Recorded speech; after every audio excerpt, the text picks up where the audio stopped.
Good morning, everyone. This is Ashu Sharma, Assistant Professor, CSE Department, Arya Institute of Engineering, Technology and Management, Jaipur. Today, we will study one of the technique image compression by using discrete cosine transformation. The very first thing about the image compression is to reduce the size of an image. And we have two techniques, lossless image compression and lossy image compression. Here we will study discrete cosine transformation, which is used in lossy image compression technique in JPG. JPG stands for Joint Photographic Expert Group. Now see, discrete cosine transform. Discrete cosine transform is a real part of Fourier transformation. So Fourier transformation is a sinusoidal waveforms. Real part of that is considered as discrete cosine transform. In brief, it is known as DCT. Now, according to this diagram, we have F input image, which is in a spatial domain.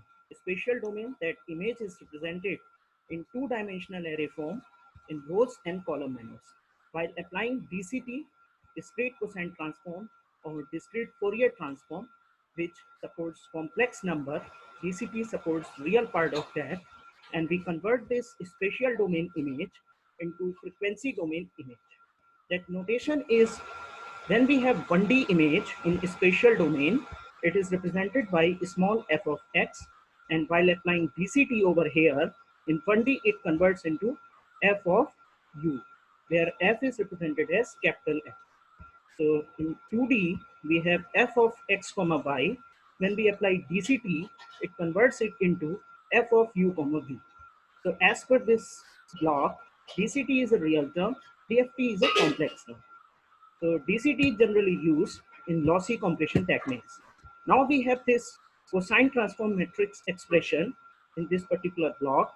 Here this capital F represents that image, which is outcome of spatial domain to frequency domain, and this is again C dot F.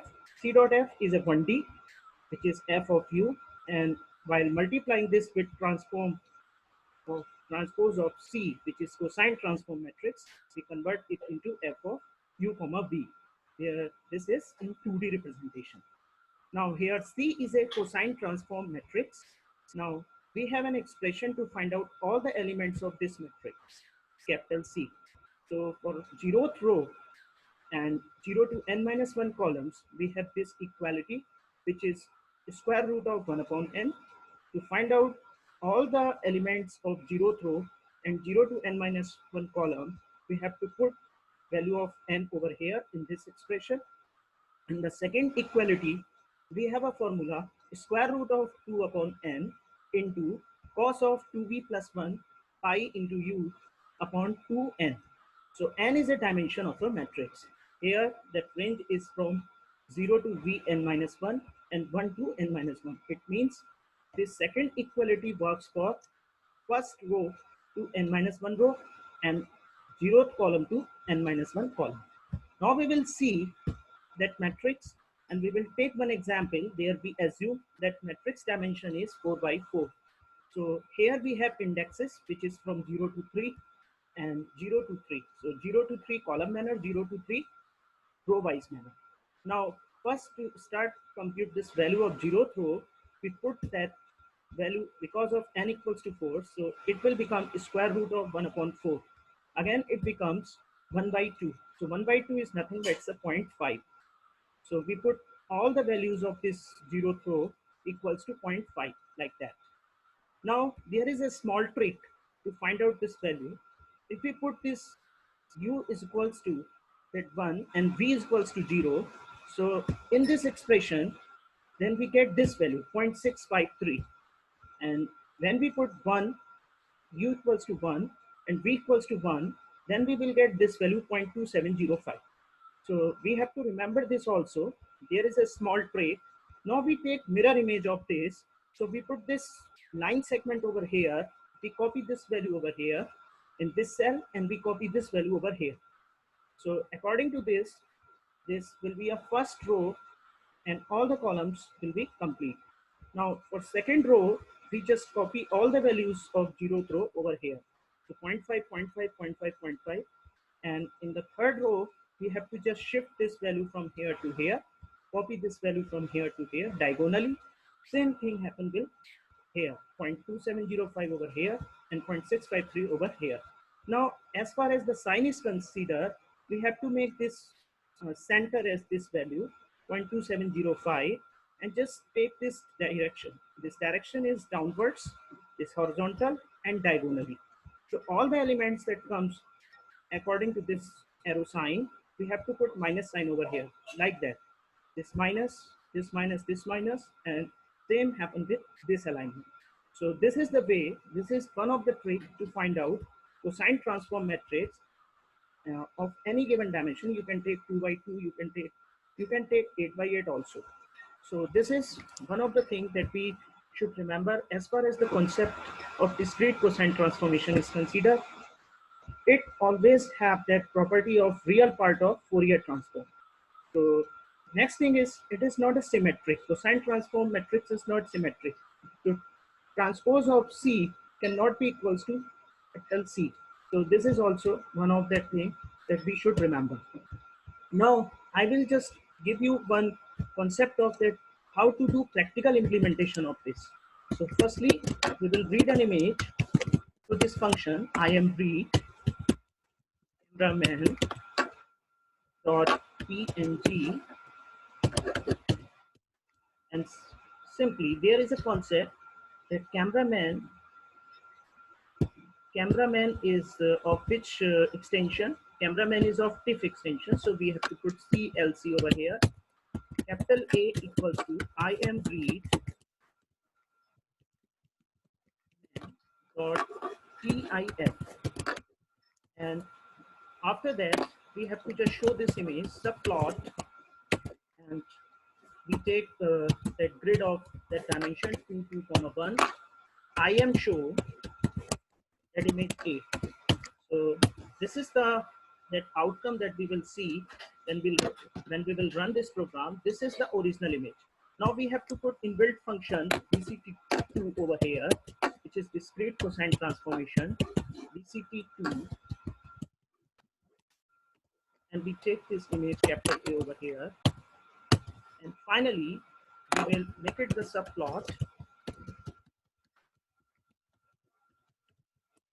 Okay, 2, 2, 2, and I am show multiply this image capital B along with 0.01 Gaussian noise. So this is the value that we will come after applying, and the outcome of this particular section will be this way. So this is nothing but the original image, and this is the combination of basis image, which is the collection of discrete components and all the AC components. Now to transform this, we will take C is equals to inverse DCT transform IDCT to A. Finally, subplot that image into original form. We have 2, 3, and I am show, because of this is in double, so we have to change and typecast it. So we simply divide this image B with that C with that value 255. This is a way we can see that original image will come. So this is the practical implementation that we can see after applying these two inbuilt functions. Firstly, we read that image, input image, RGB image, and this is in the TIFF form.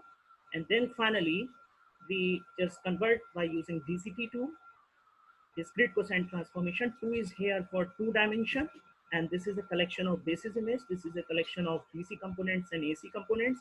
And finally, by using inverse DCT transformation, we just put it over here, and finally that we get this original image again.